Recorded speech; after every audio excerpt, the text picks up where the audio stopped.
দেখো, আমি আপনাদের সম্মুখে সূরা আসর থেকে দুই একটি আয়াত তেলাওয়াত করেছি বা পাঠ করেছি বা অধ্যয়ন করেছি।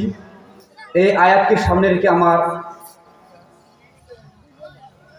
ক্ষুদ্রতম বক্তব্যকে আমি ইতি করে নিয়ে আসবো। ওমা তৌফিক ইল্লা বিল্লাহ। আমি সূরা আসরের যে দুইটা আয়াত তেলাওয়াত করেছি, এই আয়াতে আমার বক্তব্য শেষ হয়ে যাবে। টাইম খুব কম।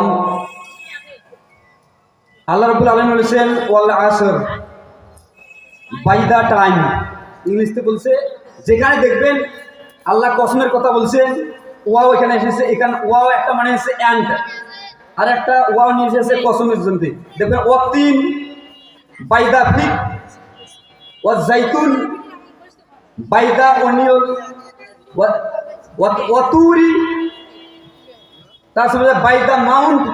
এইরকম কথা বলছে আল্লাহ রাব্বুল আলামিন। দেখবেন যেখানে আছে কখনো অ্যান্ড আসে, মানে কখনো কি এসে বাই, মানে এখানে ইংলিশ মাস্টার আছেন, বাই মানে শপথের কথা বলছেন। ওয়াল আসর, বাই দা টাইম, টাইমের কথা বলছেন আল্লাহ রাব্বুল আলামিন এখানে। কেন বললেন? সময়কে আমার কি করতে, আমাদের মূল্যায়ন করতে হবে। ঘড়ির কাঁটা ঘুরছে যেমন, মানুষের জীবনটা যাচ্ছে তেমন। একবার সময় গেলে ও সময়ের আসে না। আসে কি? আসে। এখন আমি আছি কি, আমি ছিলাম শিশু থেকে আসি, এখন আসছি আমি কি যুবক। যুবকের পরে তারপর কি হবো আমি? বৃদ্ধর পরে কোথায় যাব? কবরে যাব। টাইম, এখানে টাইম বলছে আল্লাহ রাব্বুল আলামিন। টাইম অনুযায়ী আমাদের কাজ করতে হবে, ঠিক আছে না? তো টাইমের কীরকম দাম? মনে করো আমি কোথায় যাব? দিল্লিতে যাব। কিসে যাব? প্লেনে যাব। টাইম কয়টায় দেওয়া আছে? 10টায় 10-এ প্লেন ছাড়বে। আমি যদি 10টায় 20-তে যাই, আমি প্লেন ধরতে পারবো? পাবো না।